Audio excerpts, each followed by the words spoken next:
Hey everybody, welcome back to my channel. Ibifubara here, and today we're doing a Q&A. Okay, so I got some questions from Instagram last week. I told people to ask me questions about life, just questions they wanted to hear from somebody. They wanted someone like me to answer rather, and I got some pretty interesting questions. And yeah, just before we start, I just want to say, if this is your first time seeing my face, welcome.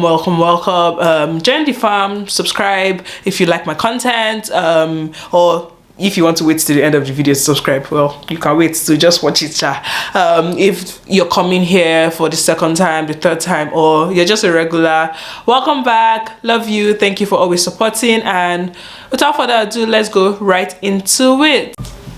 It's pretty much time to go into the psychology questions. I think every other question is non-psychological, so yeah, these are the heavy questions in it.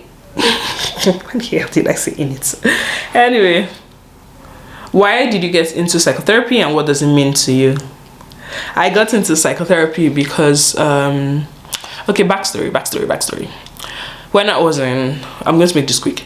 When I was in secondary school, I wanted to become a neurologist. At first, I wanted to become a cardiologist in primary school. Then I wanted to be a neurologist because when I wanted to be a cardiologist in primary school, I thought the heart was the gateway for emotions. So I always just was obsessed with making people feel better because I was not really the happiest child growing up. Yeah, maybe I'll do a story time. I don't know, maybe not. But I might most likely do a story time because I'm trying to be vulnerable on this channel. But yeah, I wasn't the happiest child, so I tried to help people in whatever way I could to be happy. For instance, there was this girl in my primary school that never had proper food coming to school. I gave her my lunch almost every day because I really did not just like lunch, like packed lunch. Till today I don't like lunch that is packed.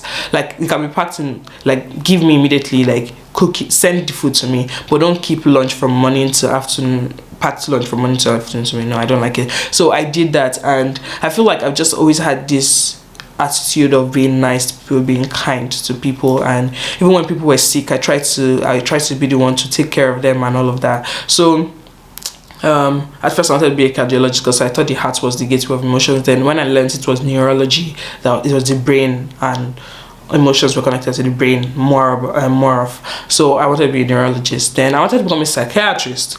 Then my friends were talking about psychology one day and how they wanted to become psychologists. They are not psychologists now because of some issues that happened, but both of them, but they are doing well in their fields.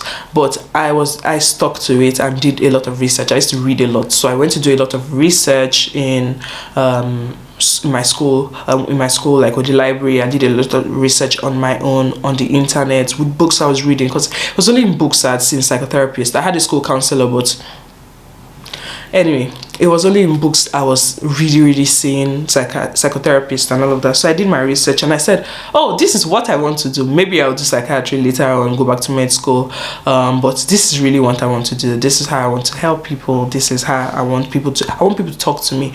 Then also one other thing that was very monumental, like, to me choosing to be a psychologist was okay, so there's this show that used to be on BET. It was Tracy Ellis. When I get the name, I'm going to put it here. I know she was a psychotherapist, Dr. something. She was a psychotherapist, and I was very obsessed with that show, and I just wanted to have her life. I don't know why. That was one of the first times I had watched Tracy Ellis, that and Girlfriends, but like, I was very obsessed with who she was, and I was like, yeah, I want to help people this way. I want people to talk to me, because like, I've always been good at listening to people, so I want people to talk to me. I want to help them feel better, because life can really be heavy, and I have first-hand knowledge. We all have first-hand knowledge on how heavy life can be, and yeah, I just want better for everybody. And that's like how I got into psychotherapy, like from people saying it to me, researching about it, to me going to school, getting my degree, and like learning outside school, and here I am practicing. And what does it mean to you? It means everything to me. I love my job. I love helping people. I love people getting better. God, I love when the first session I see people might be crying the first session, and by the third, fourth session, fifth session, sixth session, 12th session, whatever session it is, and they're laughing. Like, it brings so much joy to me. Like, sometimes I want to cry tears of joy, but like, I never do, by the way. But yes, it means the whole world to me that I can help people and people feel better after speaking to me. How was it doing your first session as a therapist? Whoosh. I was scared. I was working in a psychiatric hospital, so it was very, very supervised, and yeah, I used to watch first, then I did my first session. It was very supervised. It was nerve-wracking because like I was like, what if I fuck this person up? Anyway, that was it. But then I can't fuck somebody up. Like that's the truth about this situation. But yeah, I'll say it was very, very, I can't go into details of things that were discussed, so I'll just say that it was very scary. But the person that taught me, the person that was supervising me, sort of like told me what I did, what I did not do right, what I did right, and how I can improve, and I am grateful for having the person in my life. What mistakes did you make as a therapist? I like this question. I love this question. I even wrote down some things for this question. So the first mistake I made as a therapist was taking my client's side in a situation.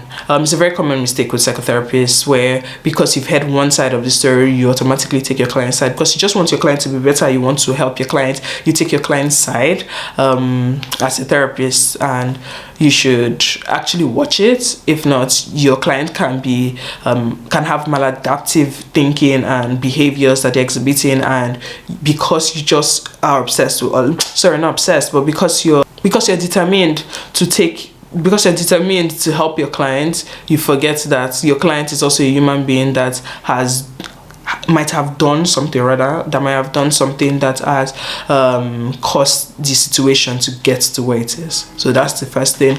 Another mistake I made was over validating my clients. So like, validation is good, it's very nice to help people understand why they are a certain way, to help to sort of give people assurance of certain things and validate them, that their feelings are okay, their feelings should be felt, everything that they are doing should be that it's normal, and they are human beings basically. So but sometimes as a psychologist, I have over validated my clients before, and like, one other thing that I know I made a mistake was building rapport in the same way for a lot of clients. So this is something I stopped doing after a while. So in therapy, like especially in school, they teach you, okay, these are common questions that you can ask a client at the beginning of therapy to just get to know them and all of that. But some clients do not like that. They don't necessarily like the old questions of what's your name, like why are you in therapy and all of that.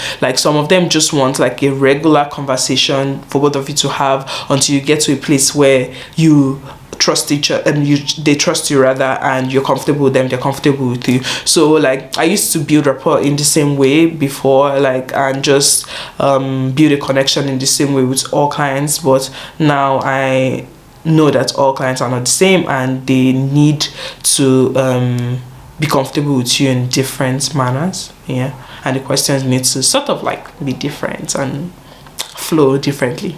So the final thing I'm going to talk about today is premature intervention. So I've pretty much intervened like when prematurely, like in the past. So some clients actually need more time to even understand what they're going through before I intervene with like psychological skills. So like, that's a mistake that's also very common with psychologists, where you think that, oh, this person needs this, and this person needs this, and this person needs to start getting better healing. But just understanding of their situation is a healing process. And that's a common mistake, and that's a mistake I've had in the past, where I intervened prematurely before it was time for the client to start that process of or for us to start that process of intervention and leave that process of getting to know the person and the situation that they're in. I hope this helps a new therapist, or this helps somebody that's just going to therapy for the first time, and just helps them understand how their clients are and how they're supposed to interact with their clients, sort of.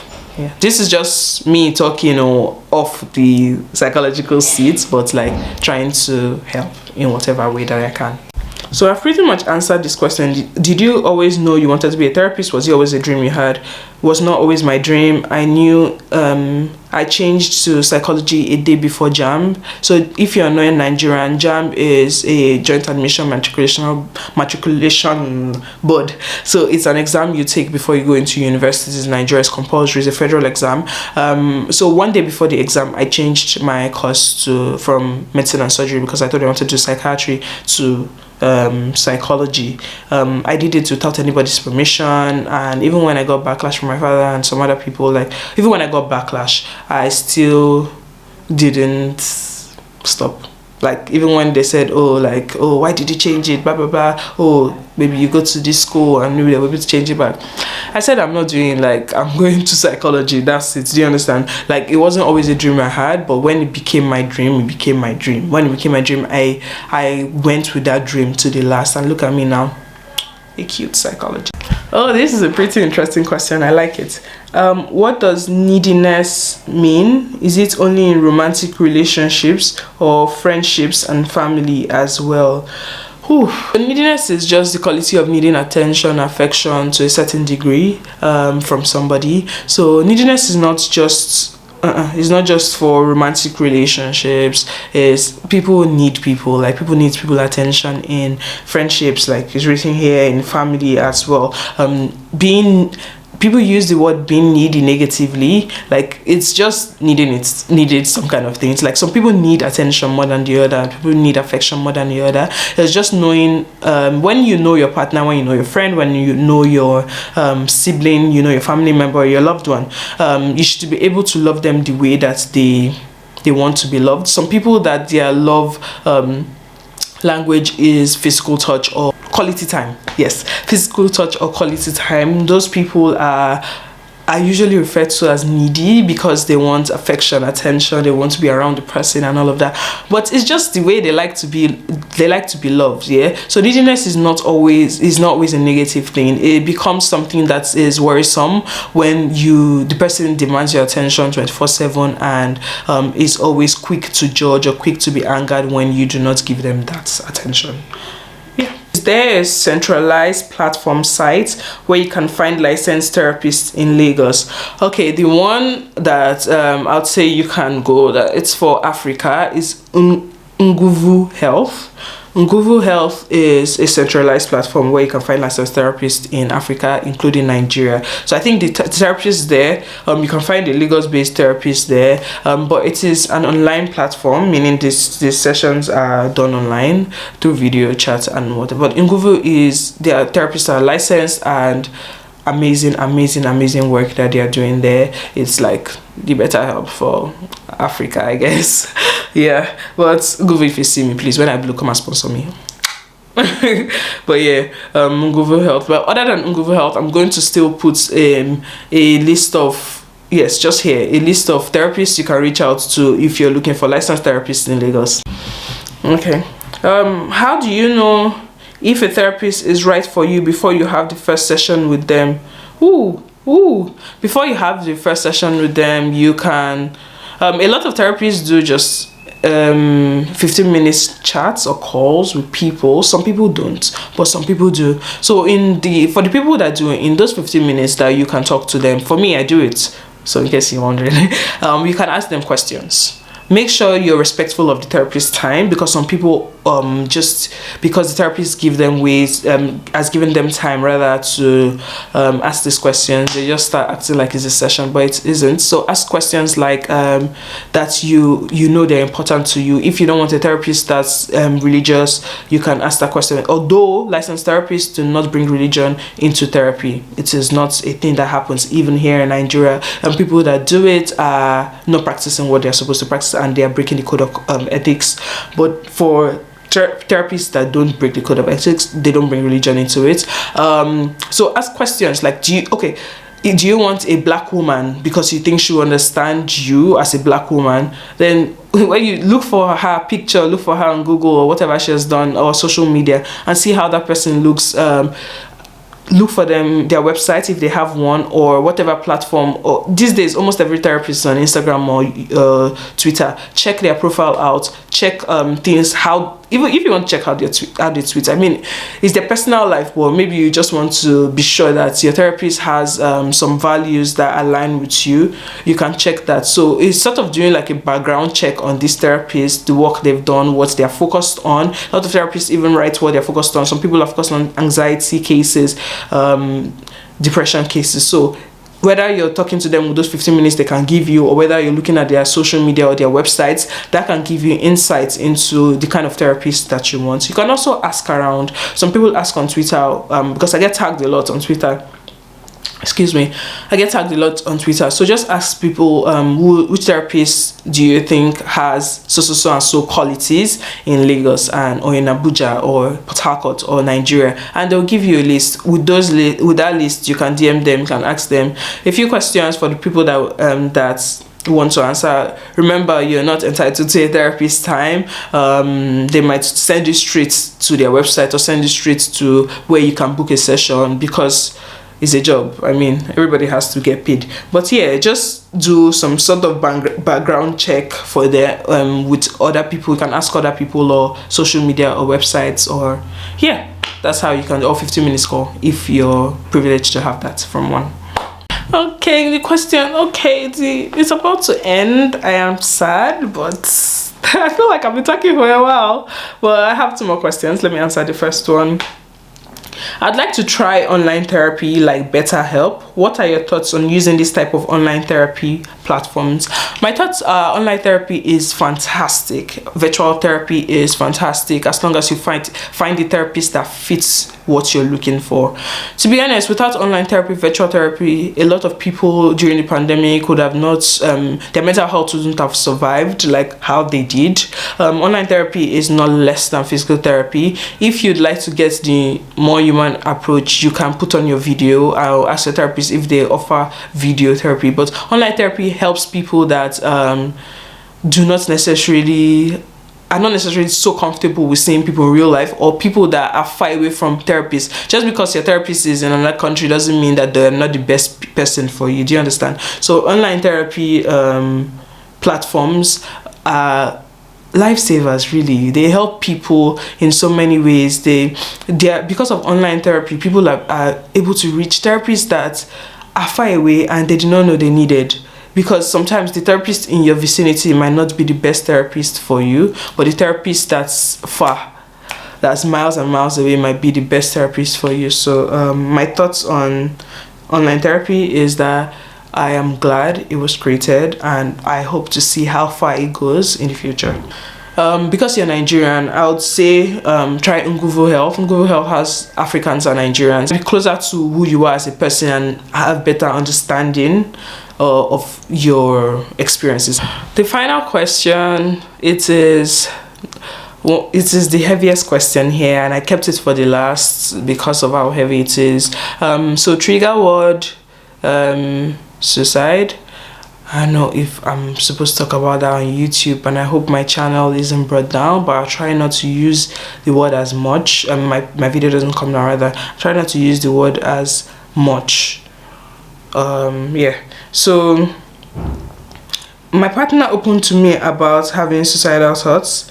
In the moment, I offered without to be there and listen. Since then, he hasn't brought it up again. How do I ask how he's doing mentally without seeming intrusive or overly worried? So the truth is that your partner, the first thing you should know is that your partner came to you because your partner sees you as somebody that they can be safe with, they can be open with, they can be they see you sort of as a safer individual than maybe somebody else, and that's why they came to you, and that's pretty much a good thing. So the question is that you offer to be there and listen. Since then, he hasn't brought it up. How do I ask how he's doing mentally without seeming intrusive or overly worried? It's okay to be worried. It's okay to be overly worried. It's okay to because suicidal thoughts, suicidality is not something that is easy. It's not something to joke with. It's something that's heavy. It's something to be worried about. So it's fine that you're worried, okay? But you don't have to show the person that you're so worried about them too much. Like you can talk about being worried, but not that you push so much for it. But about bringing it up, there's no better way to bring it up than to ask them how they're feeling genuinely, not because you want to hear it as gist or just here to pass time. No, ask them like, hi, how are you? How are you feeling now? And questions you'd normally ask somebody. Then the next thing to do is you talk about it, and you said you brought this up.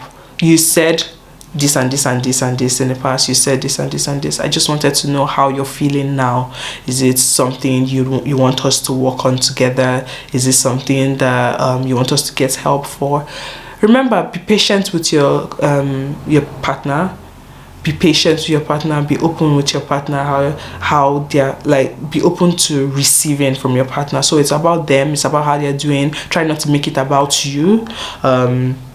So yeah, it might be scary to bring it up. It's very, like, it can be really scary to have a loved one that's going through this, but you're not alone. That's the first thing. And your partner might feel alone even, but the fact that your partner even brought it up with you is a sign that they might need help. Is also a sign that they feel safe with you. So bring it up, but remind them of what they said. And yeah, make sure that even when you've brought it up, you have help waiting. Like, don't bring it up when you've not researched help. So go and research help in case your partner says they are ready for help. Always have emergency contacts available. Always have them, like, in case you have to call. So yeah, helplines are available for Lagos State. Just Google it to come up for cases like this. You can always email me. My email is in the description below concerning who you can contact for cases like this. But like I said, it is not about you and your worries. It's about them and their well-being. So just always remember that when you're approaching this situation. And yeah, that's it.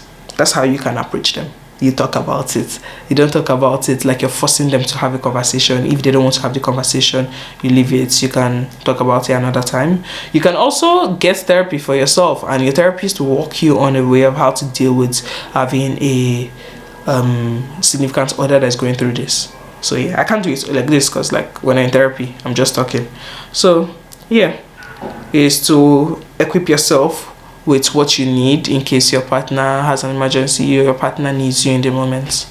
I just hope that what I've said will help you in whatever way possible, and I wish you all the best. We've come to the end of this Q&A, and I am so happy to have done my first Q&A. I think I enjoy Q&As, and as I grow on Instagram and on YouTube, I'm going to do more of them. And yeah, and I just hope that you enjoyed it. I hope that above all you were able to pick things from it and from this Q&A, and you're able to implement them in your life, because at the end of the day, I just want to teach. I just want to help people, and I just want to make sure that everybody's living a balanced life, you know, of enjoyment and a good mental health state. So thank you again. Please do subscribe if you made it this far. If you made it this far, please just tell me in the comment section, or just say hi or something. Comment, leave a comment. Like, I don't think you guys don't. Sometimes people come to my DMs and say, I watched your video and I enjoyed it, I did this.